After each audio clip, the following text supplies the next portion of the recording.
And hopefully we'll be able to see. All right, we are live.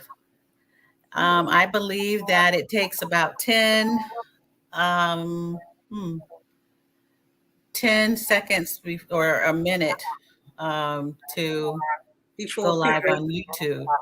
Oh, okay. Before. Okay. Okay. So Oh, how long do we plan to do this? how long do you want? Because I think I want to use it to put on my podcast. Also. Okay. So about an hour. Yeah. There's one Yeah. person who's watching, and thank you for tuning in. So that's great that you're going to put it on your podcast. Yeah. So, hello everyone. This is Kathy Hampton, and from Wellside Retreats. And Wellside Retreats is a transformational destination retreat and life coaching service. I help Black women move forward getting some feedback here. Move forward in their quest for a good life and move away from what no longer serves them. And welcome to would be my first live video for YouTube, and it may be able to be seen on the Wellside Retreats Facebook page as well. And I am glad to have and have wanted to have my friend and a longtime friend, DeBora M. with me today from Sisters Gathering to Heal. Thank you. Thank you for saying yes. Yeah. Thank you for And so we're going to talk about a topic which DeBora talks about quite often, and that is vulnerability. And in introducing her further, I want to read her bio. And that's about the most formal thing that I'm going to do tonight, because as we decided, we want to keep it real. And but DeBora is a book midwife. She's an editor, a self-love doula. She's an author of 3 books, and they are entitled Love Addicted, Why Did He Break Up with Me, and Write That Book. She is the host of Sisters Gathering to Heal podcast, and she's also a fitness enthusiast. And for a long time, I've known her as that fitness enthusiast. DeBora loves working out. She loves juicy conversations, books and reading, studying, healing, laughing. She is a true globetrotter, and she loves doing absolutely nothing. Her daughter, Adia, and supporting Black women and being vocal, visible, and vulnerable.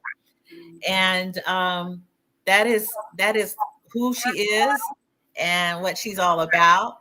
And I'm going to put in that the discussion with DeBora tonight is about vulnerability. And thank you, DeBora, for saying yes to my first live video. Thank you for having me, Kathy. I'm so glad Yeah. to be So, here. I'm excited. well, I was excited to do your podcast. Remind me how long you've been doing your podcast. Would you believe that tomorrow makes 1 year? Really? Tomorrow, I launched it December 30th, 2020. So Wow. tomorrow is Wow. 1 year. Yeah. Well, okay. The board is, do you think you can turn your speaker down a little bit? I'm not sure. Mine might be up too loud. I'm gonna turn mine down if you can. Well, when you say No? speaker, I had my AirPods in, so Oh, okay. Maybe I should have done that too, but I'm good. they I think suggested it when the stuff you sent me. So should I take my AirPods out? no, Okay. not at all. Okay, so we're gonna move forward through whatever comes our way. We're gonna get through this. We're Okay, gonna so enjoy it. We're not gonna get through it. We're gonna enjoy it. that's right. We're gonna That's a enjoy it. different mindset. That's right. We're gonna That's enjoy right. it. So, tonight we'll talk about vulnerability, and there was a comment here. Let's see, Grace. Hello there. There is an echo. Okay, sorry, Grace. We're gonna move through it. I hope you can bear with us. so let's get started with actually kind of defining or talking about the subject at hand, vulnerability. Tell me and tell everyone what that is. So I really like Brene Brown. She is the researcher, social worker, who really brought this notion of how powerful vulnerability is to the forefront in the recent years. And I like her definition of vulnerability. It's the willingness to embrace uncertainty, risk, and emotional exposure. Mm, okay. Okay. So basically taking a risk and sharing who you are really without um without walls. Would you say that without holding walls up? It really takes courage. So you may, to be vulnerable for me is doesn't mean that you aren't afraid, right? First of Mhm. all, it takes courage to be vulnerable, which is why a lot of people choose not to be vulnerable.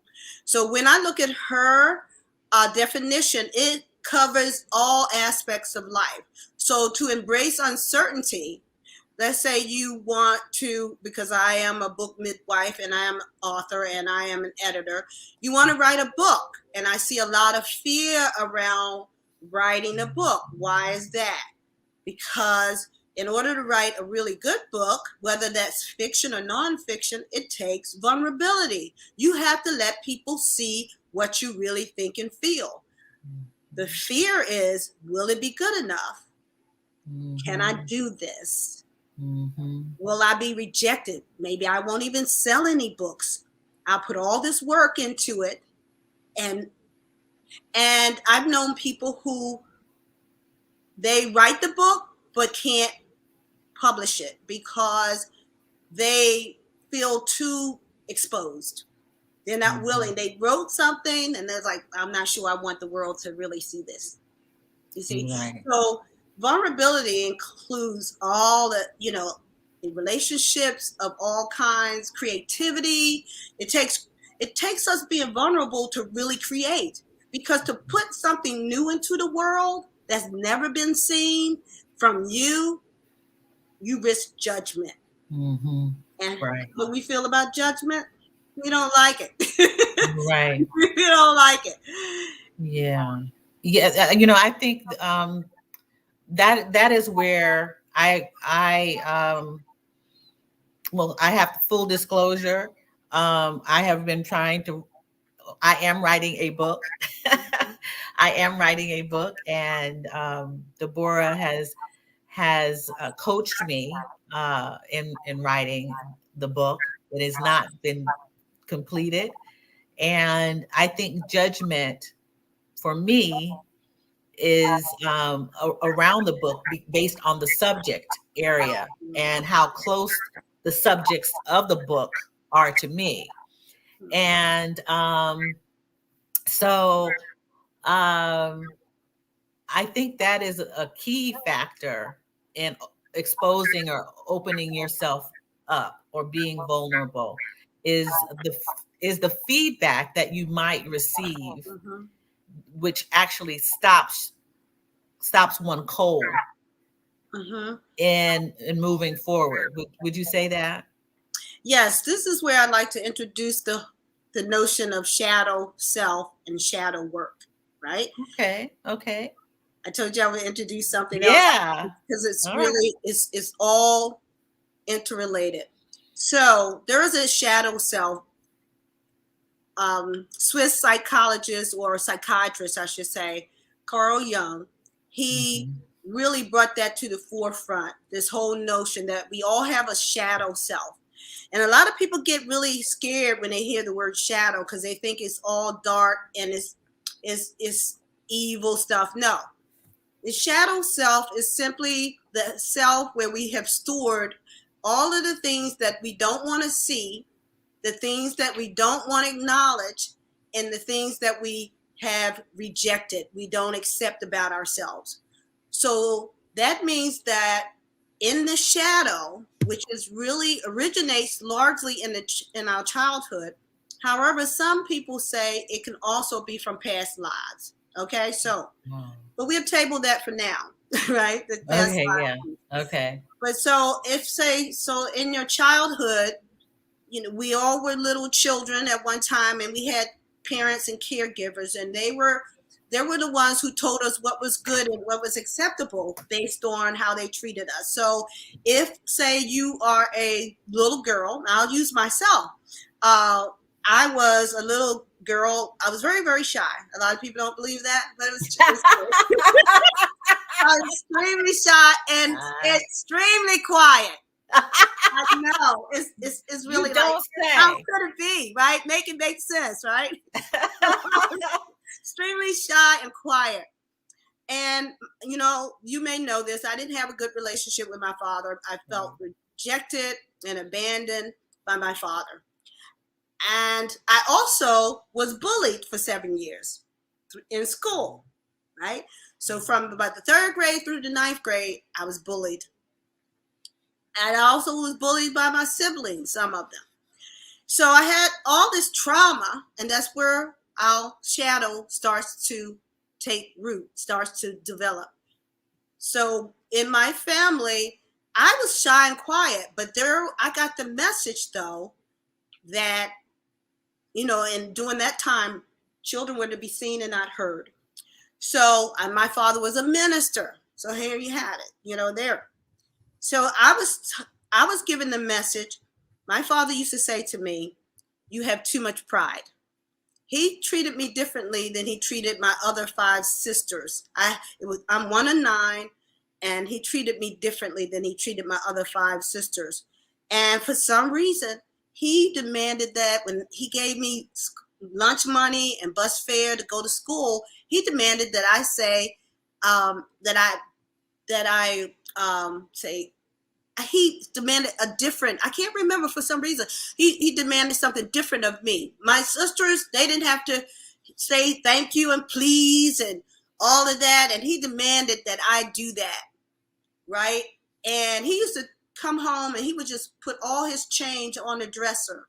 And so my siblings, they could just go get, he was a loving, caring man that, but I didn't get it, right? So he used to say, "You'll never amount to anything." And he would tell me I had too much pride. So he would say these things to me. So let's look at the one, "You got too much pride." I just unpacked this the other day, this connection, because Isn't it funny how you unpack stuff? Yeah, because we always working on our stuff, right? So that is who I am. That's we're sitting. That's right. We are sitting with ourselves. Yes, that's right, DeBora. And later, let's talk about why that's important. That's right. Women to do that, and men too.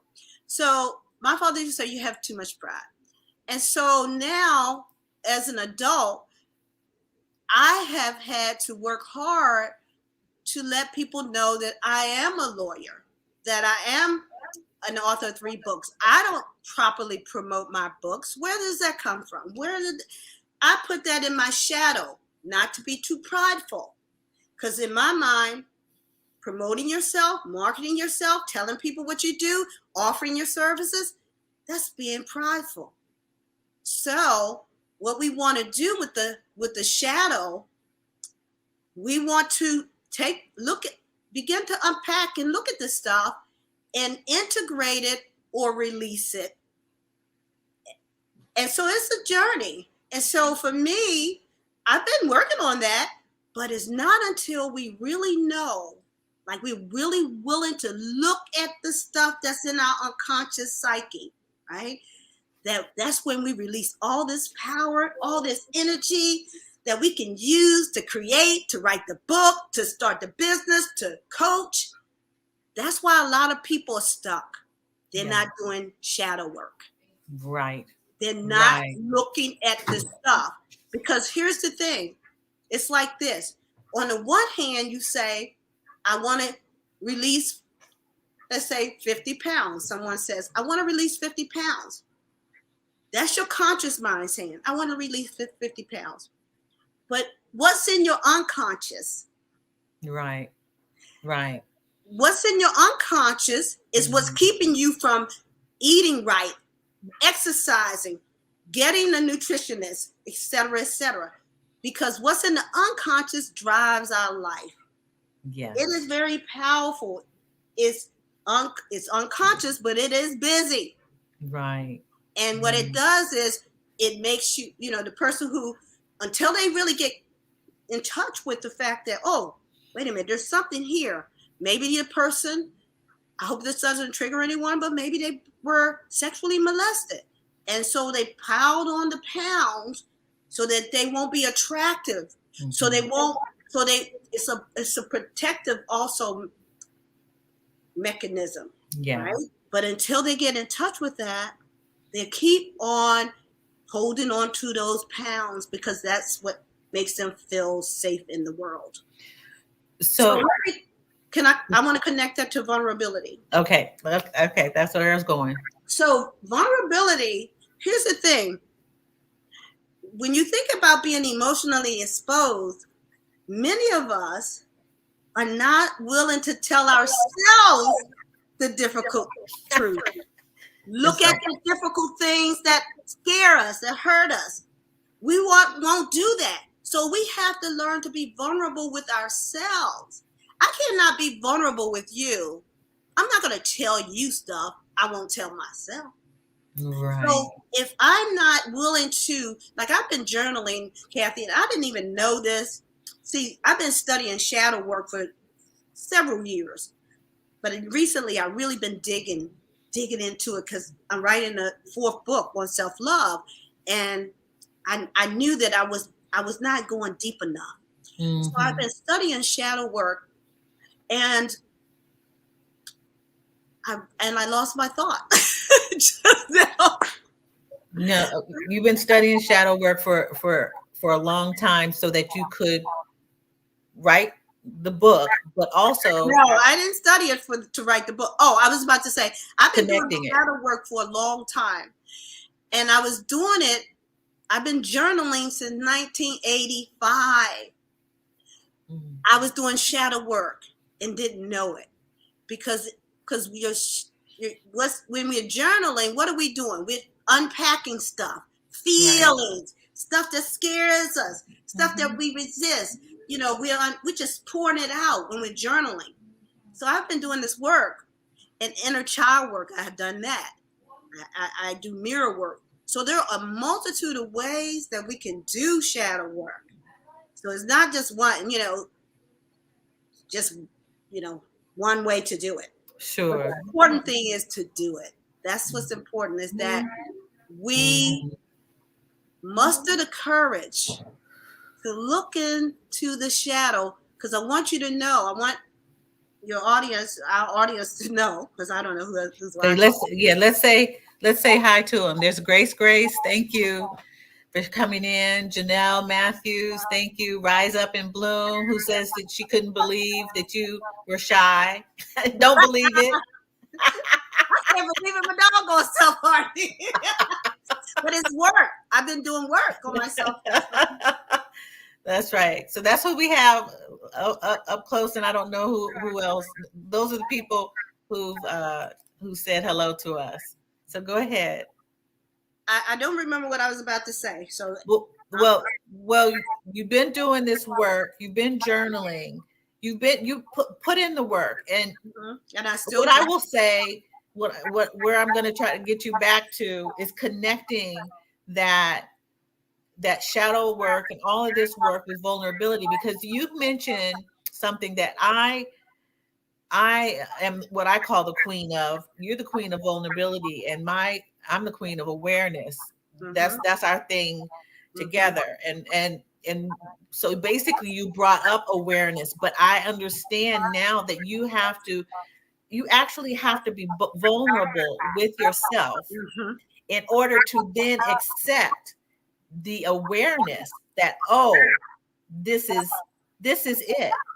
My subconscious has actually come to to the forefront, and I am aware now. That is, and I have done work, what I call work for myself. My self work has been sitting down, sitting with myself, and questioning through introspection. Not until recently, I will say, that I have allowed myself to be vulnerable based on what you're saying, allowing myself, and that has to do with my faults, my weaknesses, Mm-hmm. my what has triggered me, thinking things that I did not want to ever think about myself. Mm-hmm. Have I just started doing that, and then allowing the awareness to come through, and that is the work that I have done. But this is another step that people that you're talking about, to me, precedes awareness, I believe. I think for me they go together.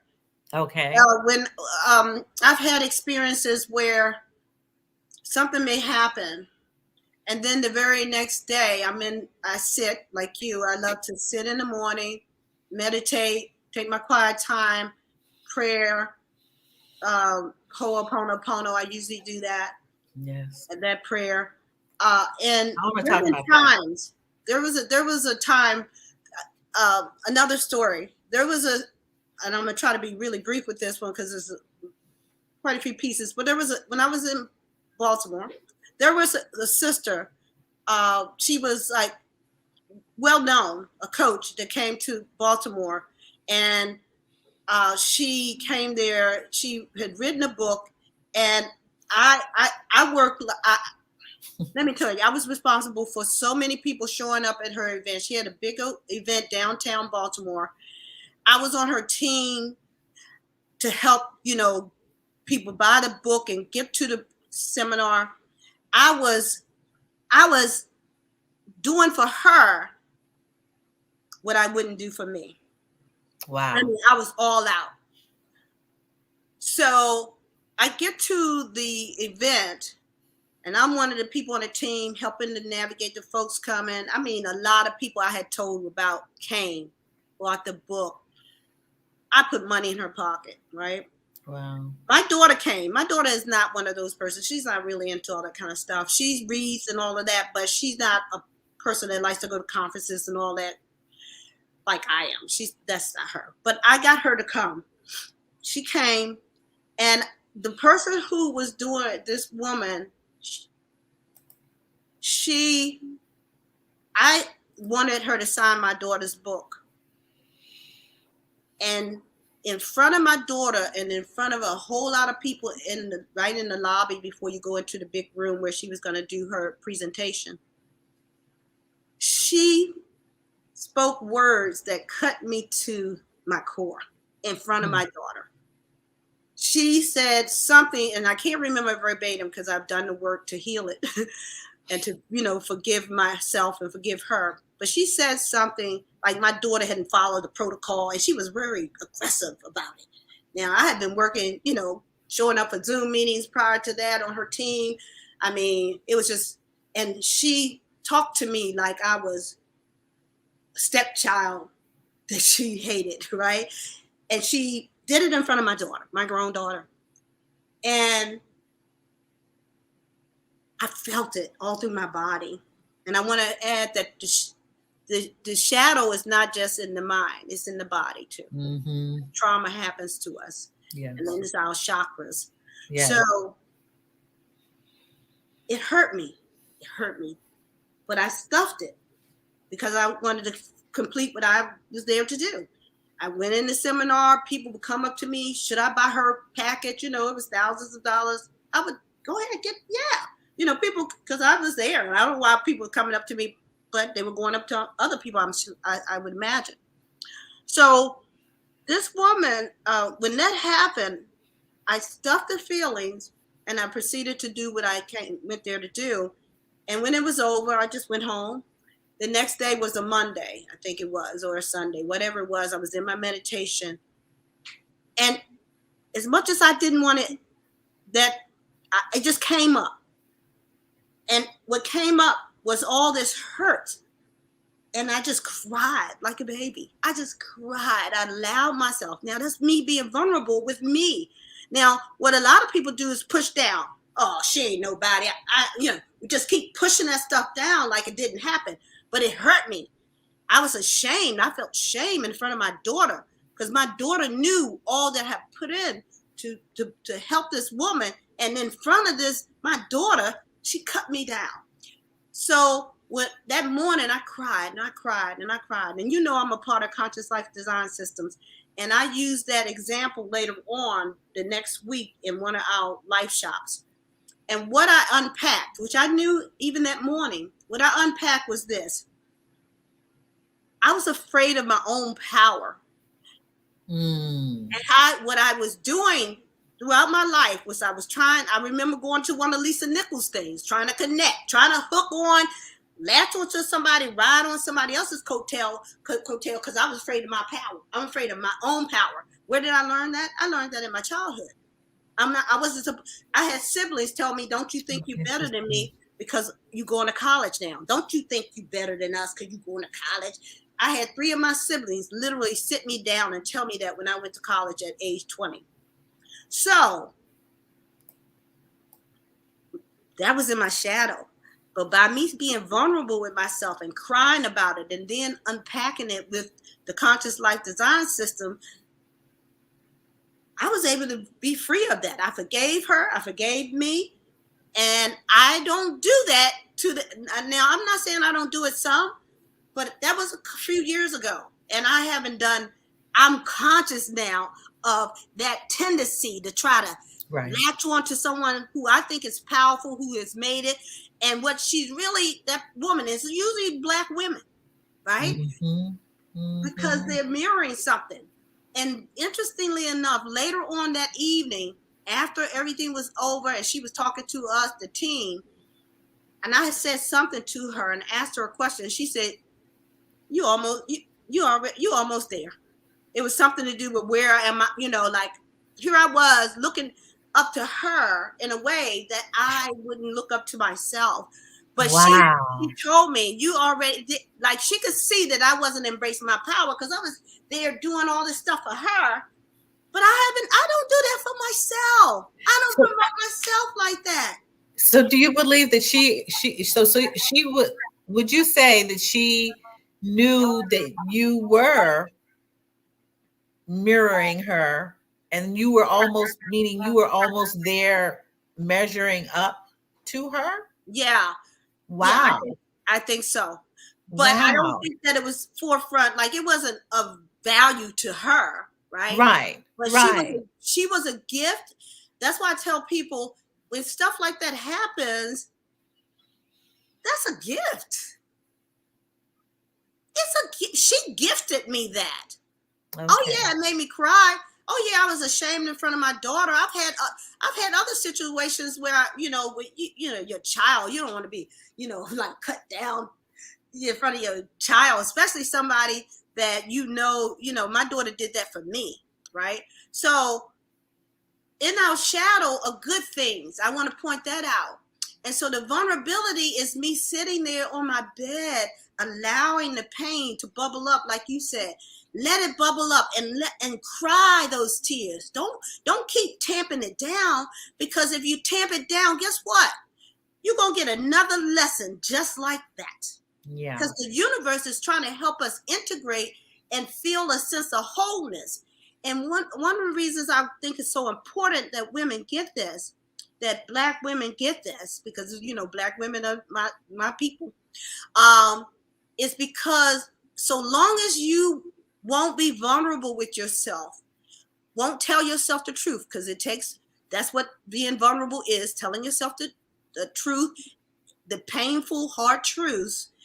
As long as you're unable or unwilling to do that, you cannot have the life you desire. Right. You're not going to have the body you desire. You're not going to have the relationships you desire. You're not going to have the money, the abundance, the business. Yeah. Because you got so much energy and power locked down in this shadow with all this good stuff, and some of the stuff not so good, but it's still sapping your energy. It's taking your energy. It's taking your attention. It's distracting you, and you won't allow yourself. If you feel unworthy, you're not going to allow yourself to have the things you say you want. Right. You only saying those things, but that's your conscious mind. But your unconscious mind is saying you're not worthy.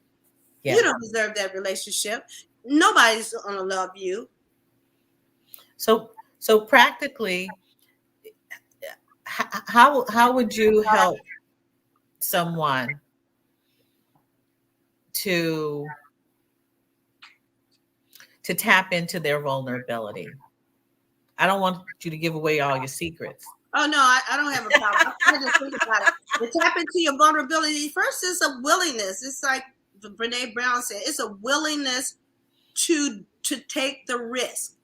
It's a willingness to be uncomfortable. It's a willingness to be awkward. Yes. It's a willingness to put down the armor, put down the shield. And it takes, here's the thing, it's practice. It's a case-by-case basis. It's not an all one and done thing. That's right. I do it, I think, I've shared this before. I've gone to Portugal and I met someone. And when I did ayahuasca, I asked Mama Aya, why was he in my life? And she said, he's your teacher. Well, this man exhibited more vulnerability than I've ever seen a man exhibit. Okay. And what he did for me is invite me, by him being that vulnerable, it invited me to be way more vulnerable than I've been. I used to really be a bitch with some men because I kept wanting them to be more vulnerable, I think, than I was. Yeah. And I wasn't aware of it at the time, but that's why you keep doing the work. You keep peeling the onion. It's gonna make you cry. Yes. Keep peeling the onion. You're gonna cry a lot. But I observed, looked at myself in a relationship with Tim, and I was like, I used to give that man hell because he wasn't, I won't tell all the, his business, but I used to give him hell, ask him to be more vulnerable. But it wasn't until years later, after he had transitioned and I was continuing to do my work, I realized that was unfair. And I really was, as women, a lot of our men are shut down. Yes. I'm reading a book called You Are Your Best Thing. You Are Your Best Thing. Who's the author? The author is Tarana Burke and Brene Brown. Oh, okay. That's right. You Are Your Best Thing. This is an anthology. And they said, you know who the loneliest person is in America? Black men. Yep. I believe it. I know it. And they're separated from themselves. And Black women, because we also were raised to be strong, we're also hurting ourselves with this strength. Yes. We have to redefine what strength means. It's time to redefine what it means to be strong. Oh my God. I remember when I was in my 20s, I had my best friend. She was married to a man who had gone to Vietnam. He came back. He used to beat her terribly. And my friend used to say her sister was strong. And I knew even back then, that ain't strength. No, I didn't have the words to tell her what it was. Right. I was like, that's strength. I don't want no parts of it. Because that's right.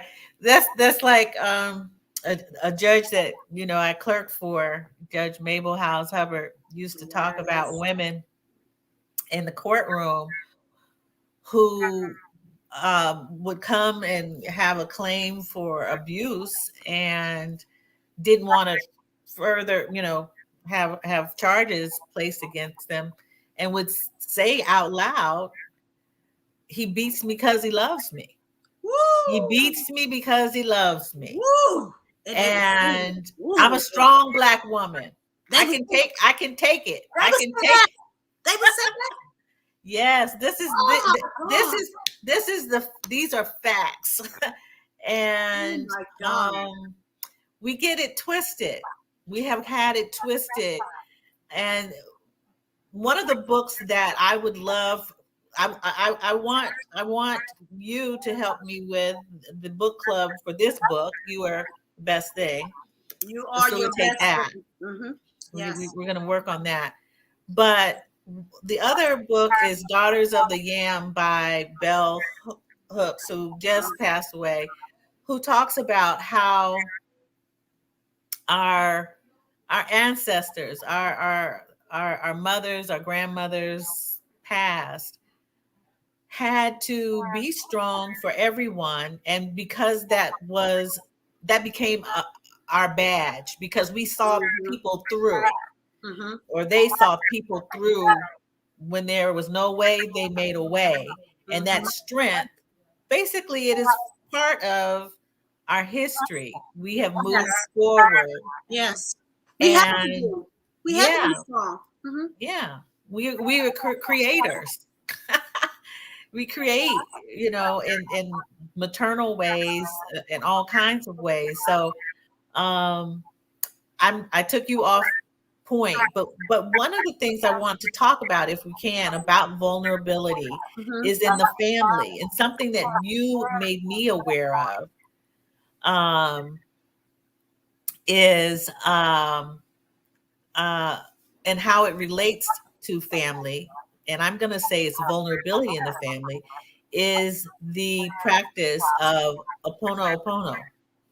Can you talk a little bit about that? Because I don't believe that our culture knows about that practice. Yeah. Okay. So before I do that, because we did say we would talk about self-love, I want to make sure that we talk some about self-love and the connection between vulnerability, shadow work, and self-love. Okay. Okay. So let me understand your question. You want me to talk about vulnerability and hope? I'm not sure. Okay. So basically, and it's my perspective that vulnerability, as it is in the family unit, say I am a daughter with siblings in this unit, but I'm also a mother, and someone, I'll just say it, I introduced a Pono to some family members. And I basically put myself out there saying, we need this. We need to practice this. And I was laughed at, really. It was strange. And I believe that I had the awareness to want to share it, but I also was vulnerable because I was opening myself up and showing myself to people in the family who basically did not want to open up themselves. Right. So we can talk about that later. Right now, Well, let's talk about touch on that though, since we're here. So when I think of vulnerability and Ho'oponopono, I really hadn't made, Ho'oponopono is a prayer. For those who don't know, it's a Hawaiian prayer that you recite, that you heal other people. Really, you heal yourself, but you heal other people. And so what I was saying was, you were definitely being vulnerable. The way that I use Ho'oponopono, and the way that I learned to use it from the books that I've read and the Joe Vitale introduced it, and then there's some other folks who talk about it. Lots of folks all over YouTube. Ho'oponopono heals others as we do it. So you introduce it to your family. I kind of get why it's strange to people. The word itself, ho'oponopono, it's strange. Like what? Mm-hmm. So really, the work is for you to do ho'oponopono. They don't have to know anything about it. So where it is you just do it, and you with what I do with ho'oponopono is I will just take a person. Like in the mornings, I have a YouTube video I listen to. It's 108 times I recite the ho'oponopono prayer 108 times. And I'll pick an individual, any individual that I might think I have something going on with, or I feel like I injured them, or any kind of not okayness between me. The person could be transitioned already. I've done it with Tim, with my mother. I did it with my daughter who's here, thank God, still here. And that began to heal our relationship. So it's really not something I think most people would initially embrace. It's almost like ayahuasca. You gotta be like resonate with it, right? Okay. You know, Okay. so I would encourage you to do it with your family in mind.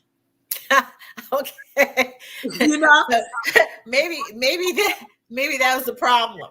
yeah, right. They're Yeah. like, so yeah, because it's a strange little word. Somebody introduced me to it in 2012.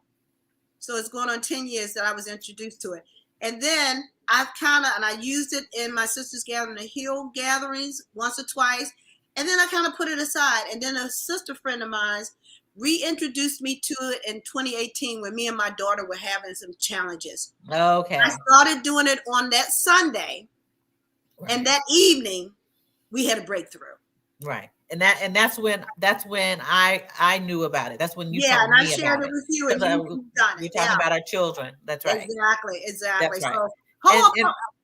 So, for anyone listening in on this, we talked about a couple of things outside of vulnerability, and this is one thing. And basically, it's a prayer, but it's also an offering, or it's almost a forgiveness. It deals with relationships, and it's a really beautiful practice that one can do. As DeBora said, it is a prayer, Hawaiian prayer, and there's a story behind how it even became a thing. And that's what had me do it, because if it could do what Dr. Hugh Lynn said it did, and I believe it, then I'm sure it can heal my relationships, right? So let me just share that DeBora is I don't know what to label or call. DeBora deals with relationships, and she's one of the first persons I've known who is passionate about relationship building, nurturing, understanding, but it also comes from a place of self-love within relationships. And one of the things we did not talk about, and you can fault me about this, is that I did not talk about Sisters Gathering to Heal and what that is, which was created by DeBora. Give me the year, DeBora. 2012. Wow. 2012. And I was only able to go to one Sisters Gathering to Heal. And it sister, let me see if I can do it justice. You'll tell me I know you will if I don't. Sisters Gathering Heal was created, founded by DeBora M. as is amazing, as a place to meet, Black women to meet, sisters to meet on I think it was a Saturday. Mm-hmm. It was a Saturday morning, and you met for a half hour. No, an hour? 2 hours. Was it 2 hours? It started out as 90 minutes. That just tell you must have it seemed so hour. Can you imagine bringing together well, hundreds of Black women and doing stuff like that? but it seemed like a half. It went by too fast. It was for 2 hours. It was 90 minutes when we started. Okay. And I added a half hour, so maybe that's where you got it from. Maybe that's what. Okay. This group of women met. And when I say group, we're talking hundreds of women would meet at Druid Hill Park in Baltimore, and we wore white, or they wore white when they came, and there was praying, there was a message, there was a theme, and DeBora had this creation that just started and rolled for many years, and it was once a year. Was it once a year? It was once a year. Yeah, I did it for 9 years. And people came from far away places to get there, and it was mostly word of mouth. There was some social media and marketing, but people knew. People took buses, trains, and planes to get to Baltimore. And there are beautiful pictures of these large groups of women in white who were there to be healed. And I will say that I was healed the only time that I came, and it was because of a woman who DeBora allowed women to speak, and this woman had a testimony that shook me to my core, and had to do with my relationship to my mother. And so that is what Sisters Gathering to Heal, the physical space, is. And the practice, I'm going to call it a practice of Sisters Gathering to Heal, that DeBora has created and is moving with and does the work for.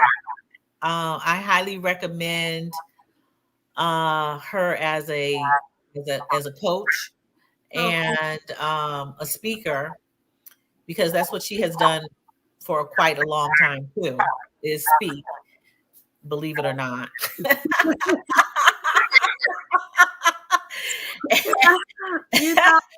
I just want to encourage women to just embrace this journey, this self-love journey, because I want to talk about that a little bit. Okay, go ahead, because we did say I like to keep my promises. We did say we would talk about self-love and vulnerability. Yes. What we love, we take care of, right? So if I say I love me, I'm taking care of me, right? If I had a little girl that was 3 years old, nobody would believe that I loved her if I wouldn't comb her hair, feed her good food, not just feed her anything. It's like, oh, just let me do you some, go in the refrigerator and get, whatever you find. If I just neglected her, nobody would believe if I talked harshly to her, yelled at her, right, that I really loved her. Now they might understand some of the frustration occasionally, but if I constantly mistreated this child, I would show up and like, but I just love her so much, and they're like, yeah. From the looks of it, ma'am, we don't really believe you. In fact, we get ready to call Child Protective Services on you, but with this love you have. So when I think about self-love, I think about us thinking about ourselves as that little girl. that deserves tending to, tender talk, attention. We can go, I've been a person who I didn't get my nails done a lot, but lately I've been doing that, and I enjoy it. I like the way it feels. But that's when I say, I don't want to say it's superficial, because I think it does matter. I think it does matter. But it also, let's tend to our whole self. And that means tend to our spirit. That's right. Tend to our minds, tend to our emotions. So that vulnerability comes in. It's like, I invite women to, if you're not already journaling, because you had to ask the question, and I can't remember, if you asked the question, I don't think I ever answered it. You asked the question about how would I help people to become more vulnerable, right? Yeah. I would encourage you to journal and treat the journal like you don't expect anyone else to see it, so that you can be completely honest with yourself. I would encourage you to journal. And here's the thing. You don't have to journal every day. I don't journal every day. I'm still journaling. But don't hold yourself hostage to, I didn't journal yesterday and the day before, so I'm going to stop. And now you're beating yourself up. So I really want us to start treating ourselves better. I feel like we talk about strength and strong. It's killing us. Black women do commit suicide. Black women suffer from strokes and hypertension and all kinds of ailments because our strength now has turned, we've used it as how can I put it? We allowed it to define us, but it's not the kind of strength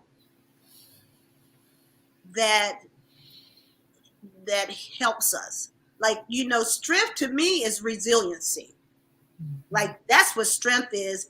Strength is like, I'm able to even let go of stuff that no longer serves me. That's strength. If a man is beating you up, I'm not I'm not going in front of the judge and tell her I'm a strong woman. I'm saying, lock him up, judge, please, and throw away the key, because I'm scared. Strength is saying I'm scared.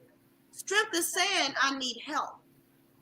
Strength is and it's time for us to embrace, because see, what has happened to us as Black women is we got the masculine and the feminine, right? And we have been having, because of what happened historically with racism, slavery, racism, we have taken on being both man and woman in our family, both masculine and feminine, right? But the masculine is the energy that gets stuff done. The masculine is the protective energy. It's the provider. So now I'm in that role all the time, and I don't know how to now relax, as they say, in my feminine. Right. In my feminine means I'm going to take better care of me. Because isn't that what the feminine energy does? It nurtures. It takes care of things and people and plants and birds and, and cats. And it does that. So I'm encouraging us as Black women to embrace that feminine energy that says, go somewhere and take a nap. Like, girl, you ain't got to do nothing else. You ain't got to do nothing more. You've done enough. Yeah. And let me tell you real quick, I love this story. I was reading this book, kind of decide if I was going to buy the book. I don't remember the name of it. And I'm not even going to try to go through the whole story, but it popped in my head, so I want to share it. There was somebody from the indigenous, like from Colombia, from the Amazon. This gentleman had come here to do something with not here, but go to America to do something with Americans, and he was, what he was doing, he reached out to the person, the white man who had invited him here. He reached out to him one day on the phone, and he said to him, where are your women? And the white man was like, what?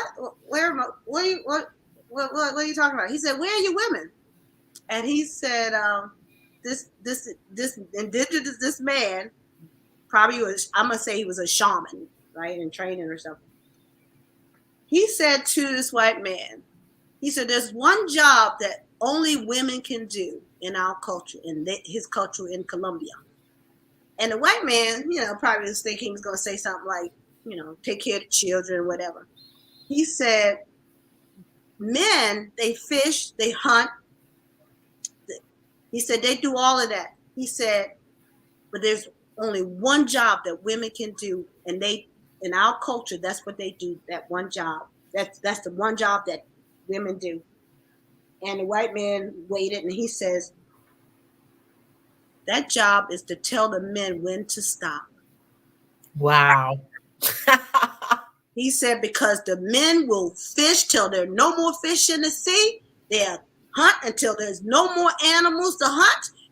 They would, and you see that in America. Is it not true? Right. That's women true. have to rise up, and I used to talk to my sister about this. Don't let me get on my soapbox. I used to say, it's us women. We supposed to be telling men to stop. And this was before I read this book. I did this. That was just a sample. I read that sample about 2 weeks ago. And I was like, wow. Because it's a feminine energy we create. But we are allowing men. Yeah. Because the Dalai Lama said it's the Western woman that's going to save the world. Yeah. Well, we ain't going to save the world. We stay silent. We ain't going to save the world if we up there pillaging and hunting and killing just like men. Right? So we as women, we have a part to play. And we have to heal ourselves first, though.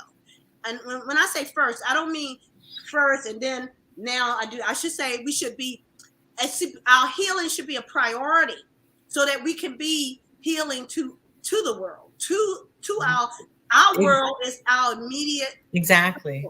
Right? Exactly. It starts with us, radiates out to our children, our friends, so what do you call those circles that, I know the word, but I can't. But nevertheless, you know what I'm saying. So, Shalas? Concentric circles, something like that. Anyway, they start here and they go further and further out. So, yes. Yeah. So I know what you're talking about. Yeah. So that's our job, and we have our feminine in Black women. I was really glad that Tarana Burke reached out to Brene Brown to ask her how do we fit in this vulnerability thing? Because it lands on us differently. When I used to read Brene Brown's work, I still do, but when I was reading her books and watch her videos, and I had one of her courses, like audio courses, and I was listening to it, and she was talking about men and women, and I was like, that's not the same in Black culture. She was talking about, I was like, Black women, we are the ones taught to be so strong. We're the ones a lot of times who are,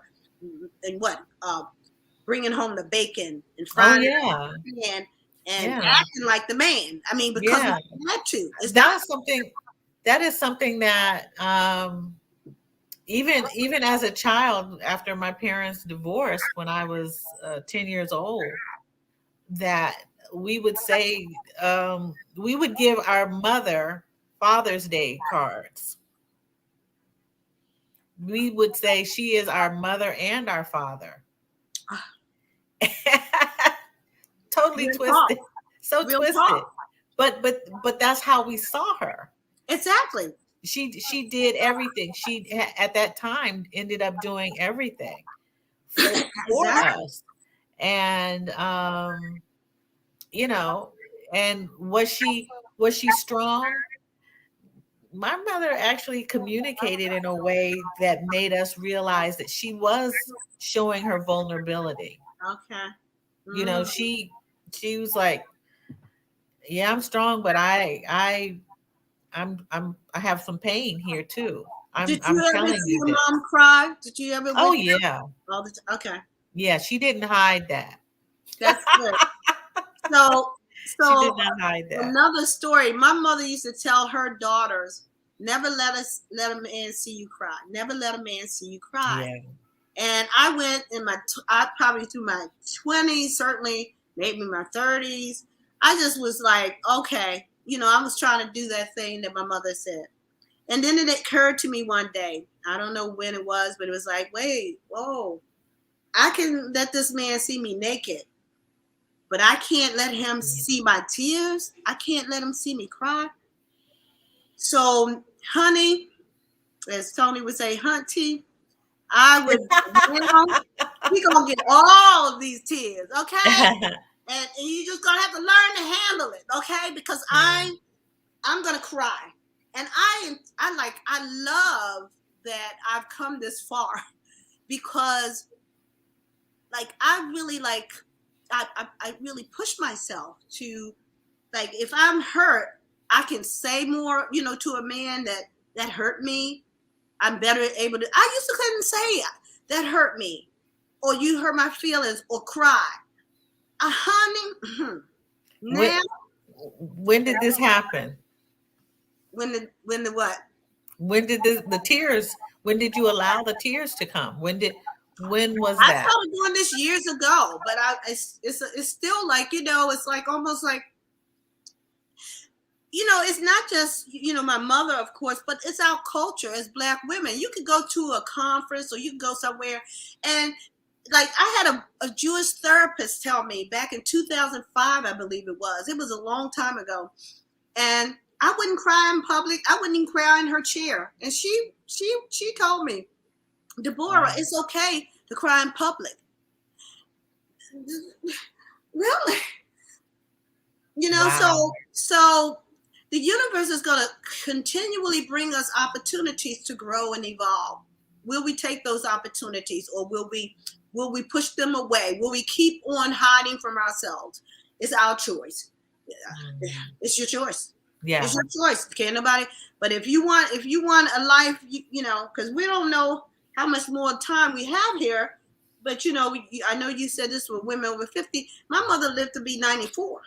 Wow. So that's another for we got to do another one of these, because see, don't get me started. Okay. So mom lived to be 94. My mother is 82. She'll be 83 in February. But because I had this written down, I wanted to talk about, we're part of the baby boomers. Kind of I'm especially on the end. And I hadn't thought a lot about this until, I'm going to say probably about 2 or 3 years ago, that, and it was when I met the groups of women that I've met in the last 2 or 3 years. And those were women who were interested in travel, interested in sabbaticals, interested in working for oneself, women who were interested in taking it easy. And those women are younger than me. My peers, women that I either went to, school with, elementary, high school, even college, never talked about these things. And even women who were, that I looked up to, who were my mentors, who were older, never talked about these things, and never talked about wanting to ease up, very, very much in the mode of thinking about professionalism. Mm-hmm. And checking off all of those boxes. Mm-hmm. And even for in my family, it was you got to get a good job if you want to get X, Y, and Z, those material things. Mm-hmm.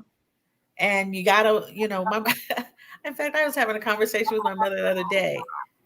about how her perfectionism, what I consider her perfectionism, shaped me and my sisters. When my mother divorced, we were living in Virginia, and we moved back west to San Francisco. So I went to school with kids who were of all races instead of just kids who were white. We lived in predominantly white areas and were sometimes the only Black children for many years. So we moved back to San Francisco because we lived there before, and I would catch the school bus with Black children. And they'd see me coming, and I'd wait down at the bus stop for them, and they would whisper, "Man, she's so clean. She's so clean and shiny." And that's what I was known for. And I didn't know it for a long time. So most recently, because they had us, I don't know if you knew about Johnson's baby cream, but it was this white cream that was oily. And you usually put it on. Oh, that's why you were shiny. We were shiny, we were and clean, hair not out of place. Clothes just so, and it was just like little. We were like these little catalog children. That's funny. And oh my god. So anyhow, let me get back to what I was trying to say. Get back on track. But these women who loved us really we were put in boxes, and you had to be just so you didn't think about things like, traveling around the world and homeschooling and all of this stuff. Well, you know what they call it now? Respectability politics. Say that again? Respectability politics. Yeah. It's like Black people, and it's because we were told that we weren't even human, that we were 4/5 of, I don't know. We weren't fully human. And we always, our parents, and I have had to deal with that myself as a woman, as a parent. I think it's as a Black person, born and raised in America, I don't think in our generation, I don't know that you could have escaped it. You couldn't have. So our parents, what we were trying to do, when you think about what slavery said to us, what slavery is saying about us, that we were inhuman and we weren't worthy of any kind of good treatment. We weren't worthy of good schools.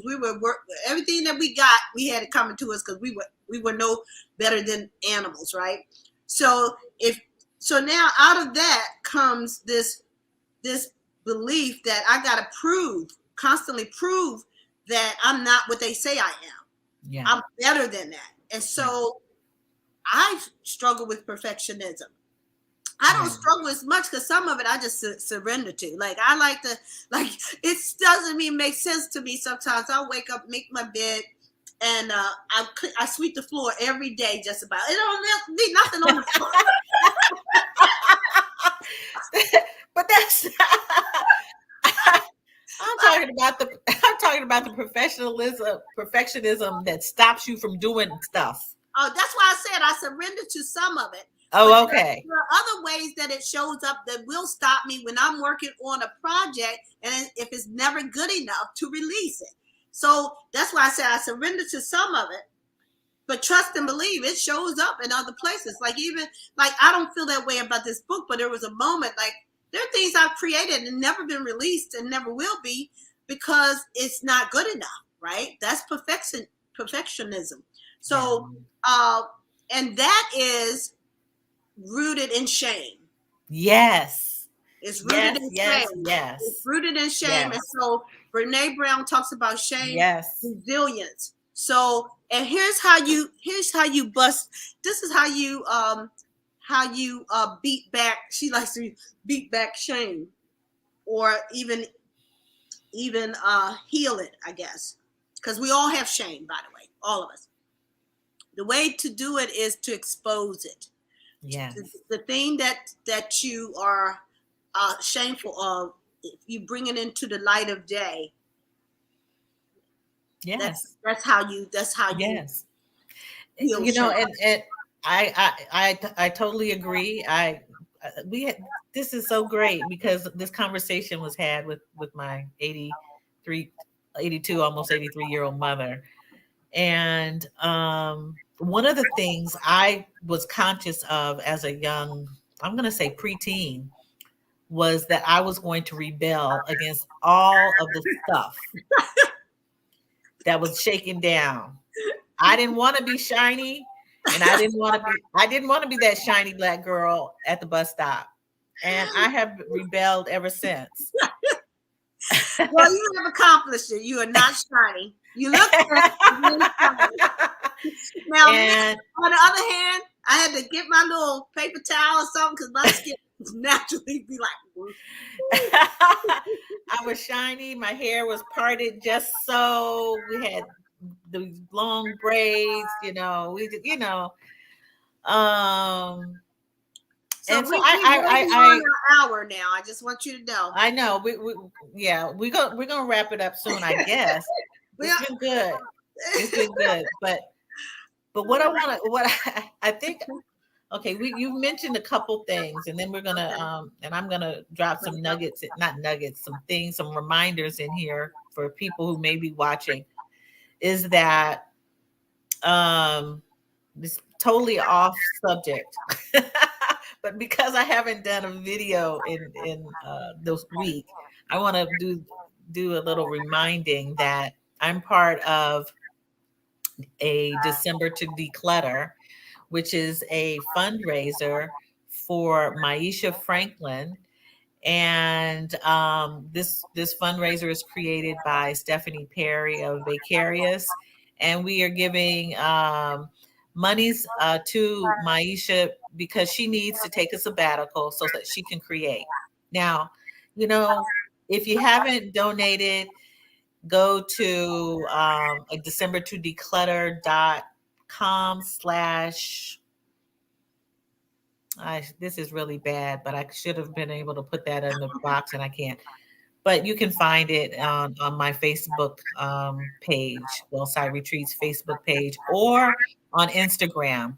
And whatever you can give would be great. We want to send a young woman who is a creative. She's a painter who also has a line of affirmation cards. We want to send her on a vacation, not a vacation, a sabbatical, which could be a vacation, so that she can create. The other thing is in February, we're going to meet up for the book discussion for this book. Where is it? The Other Black Girl by Zakiya Dahlia Harris. And that is part of the reading retreat, the book club for Wellside Retreats. And you can go to my website and register for the book club. And the discussion that will be held in December. So, okay, DeBora, do you want to say anything else about self-love? Is there anything else that you want anyone else to know about that? Or do you want to schedule part 2? I'll table it because there's so much I can say about self-love. I know there is. There's tons of it. I'm glad. But you know what? Self-love was the actual reason why I called you or texted you and said, I want to do a live with you about self-love. And it had to do with the little girl that spoke to you about, what was it? It was in one of your podcasts. But and tell people about your podcast where they can. Okay, sure. Yeah, I'd love to do it. But I don't know what you're referring to. The little girl is referring to. But you mentioned the little girl in you that was thinking about her father, and Maybe it was the shadow. Maybe it was. Oh yeah. Maybe Yeah, I've been that was talking it. a lot about that. I think it's so Okay. critical to our healing and our wholeness that we embrace that work, because I can see a difference in my own life the more shadow work I do. I just Okay. feel stronger, freer, lighter, Mm-hmm. less fearful. So it's a part of the self-love work, to say you love yourself, but you're not doing the work. Do you really? Are you really? Yes. Because the act of us doing the work, because Kathy is one of the people that I admire, because I tell everybody, one thing I tell people about you is that you will invest in yourself financially. You're one of the few Black women that I know personally. I'm sure there are many others out there, but you will drop those coins to get things done, to heal, to get a course. And you're the one, I don't think I ever told you, but you said you followed younger women, because I started doing that too. Mm-hmm. In fact, I can't put my, I just got some beads, waist beads, and I had a ceremony yesterday. Ooh. So if I had on the right kind of thing, I can't be up there lifting my dress. But that was with a younger woman, and we did a ceremony yesterday, and she Awesome. designed them specifically for me. And Really? then we had a ceremony yesterday at her place, and she gave me Reiki. It was awesome.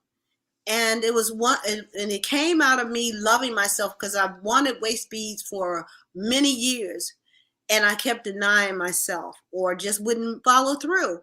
So self-love, the more we love ourselves, the more we would give ourselves those things that, like I bought some flowers today, and I, it's just like, it's just imagine if you were loving up on a boo thing, Yeah. like, Yeah. or if you had a boo thing. Yeah. And it's one of my friends, she's word boo thing, so I love it. Pagan, she's like, so if I was someone's boo thing, and he told me he loved me, but he never gave me flowers, or he never hugged me, or he never took me out, or he never talked, he didn't talk, he was hard, like, treat yourself the way you want to be treated by someone else, a boo thing. A boo thing. That's And right. and That's right. that means talk tender to yourself, practice compassion and patience with yourself.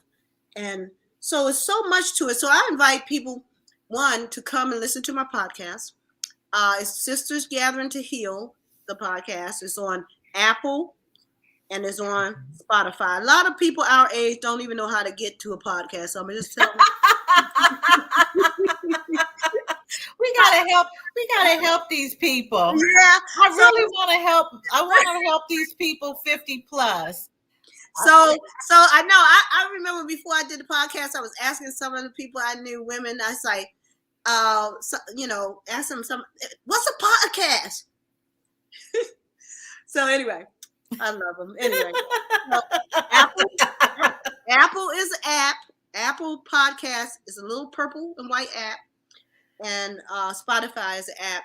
I prefer, if you go to Apple, if you download that, you Sisters Gathering to Heal, it'll come right up, and subscribe. Please subscribe to my podcast.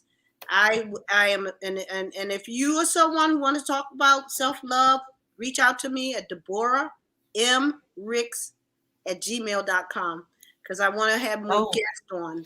Okay. Kathy's been on my show, on my podcast. Yeah. We have to have you back. Yeah. That's been a while. It's been a while. We can talk about some other stuff. And so that's my podcast. And what else what was I supposed to talk about? I don't know. I think you covered quite a bit, but there's so much more. I know. Well, Sisters Gathering to Heal.com and join the mailing list. There you go. I put that up there. Heal. Thank you. She's so professional. She got this thing. Woo. I'm trying. I'm trying. This is my first.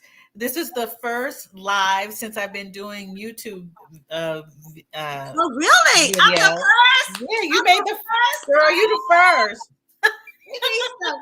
My first. Look, if I had some fireworks or something, Yeah.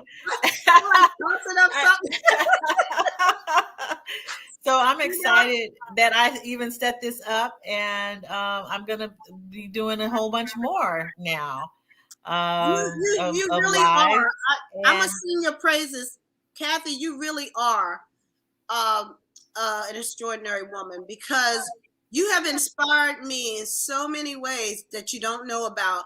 But just to see you invest in yourself, that is an act of self-love. And since, for my last podcast, I did 10 acts of self-love to prioritize and practice. And if I do another list about you, that will go on there, because if we don't invest in ourselves monetarily, time-wise, attention, etc., we're not loving up on ourselves. And I love the way you do that. Of all the women I know, you will invest. Not only, I'm talking about the time. You'll try new things, and you'll do it until they're done. You make it happen. You make that stuff happen. well, some people would call that crazy. And you know what? More people should be crazy then. Because I have witnessed. So people don't know we went to law school together. You said we were longtime friends. Me and Kathy went to law school together back in 19. Back in 19.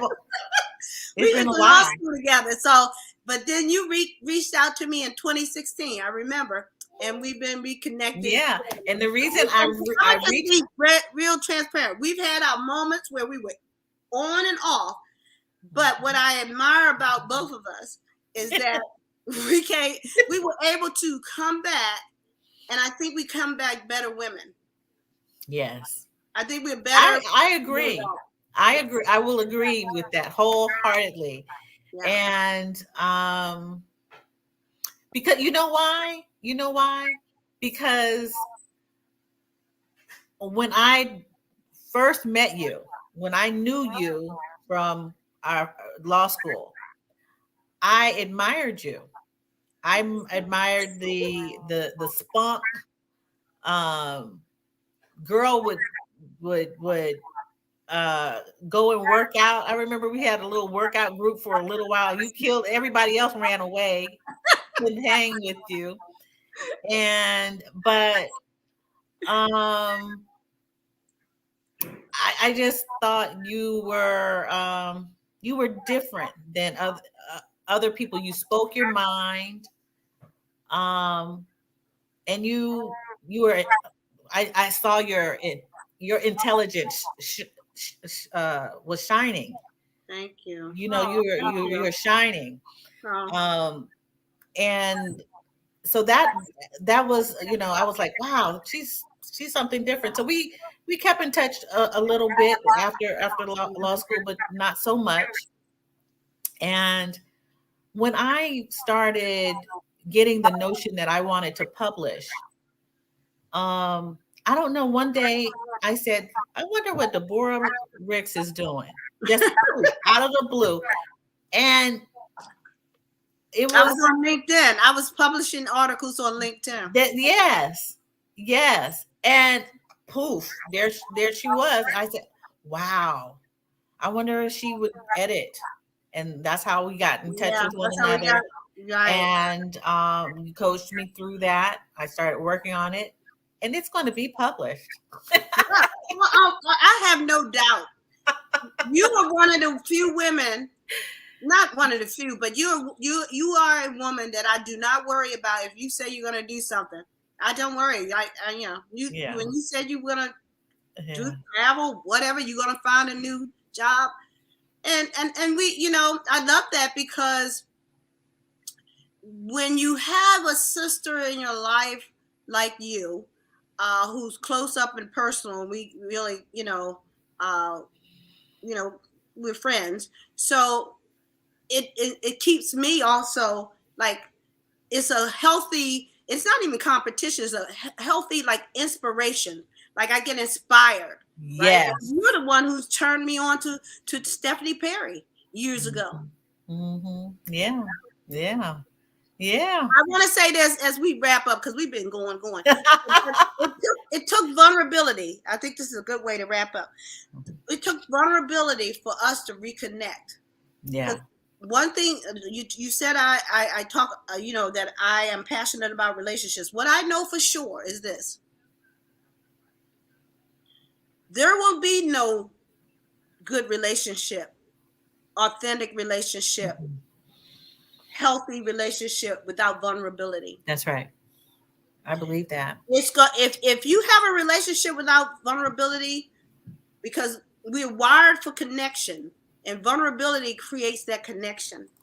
But if you try to have a relationship, we try to have a relationship without vulnerability, what we have is false self meeting false self. Yeah. No connection. That's right. No connection. That's and right. that's why people are so lonely in some of the marriages and relationships, and people, you see them, they might look happy. You don't even know. You have no idea. Girl. You have no idea. Girl.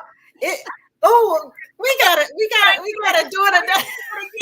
We just gotta do it again. We gotta do another one. Because you know what? Okay, so there was one person that I contacted who I didn't know as much about as I know of you, because I needed to talk to someone about my marriage. Mm-hmm. I had to talk about it. I had to say something. And she was not even family or she was an acquaintance. Mm-hmm. But when it all went down and I was relocating through the separation, who did I call? You.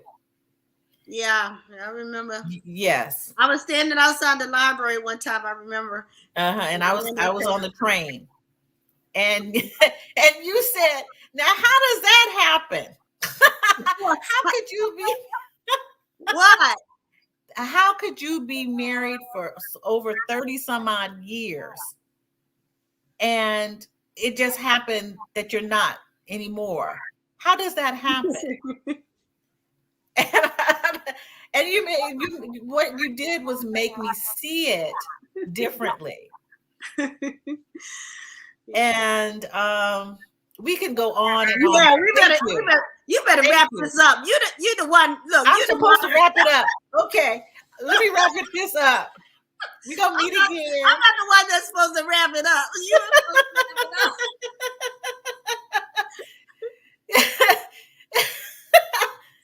I'm new at this. Uh-huh. So I want to thank you all for joining my good friend DeBora M.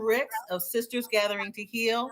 Tonight we talked about vulnerability. I hope you understand a little more about it, if not understand it completely.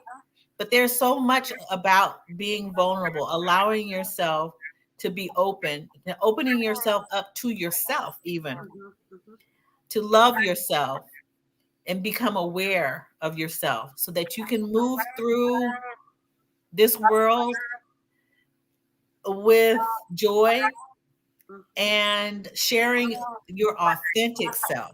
Yes. That is what it is to me. Yes. Sharing your authentic self with yourself and the world. Yes. Yeah, right? Absolutely. It's been so good, DeBora. Of course, we're going to do this again. I'll do it on your podcast, and then you come back and do it on my YouTube channel. It's a date. Okay. All right. Love you, sis. And make sure we do it in 2022. Definitely. Okay. Definitely.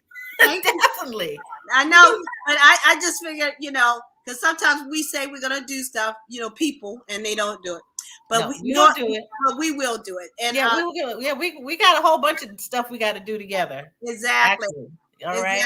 That we get to do together. We get to do it. We get to do it. Hey. So thank you, Kathy, for having me. Thank you all. I'll see you in the next in the next live or on the phone or somewhere. Yeah. And thank you, audience, everybody, for yes.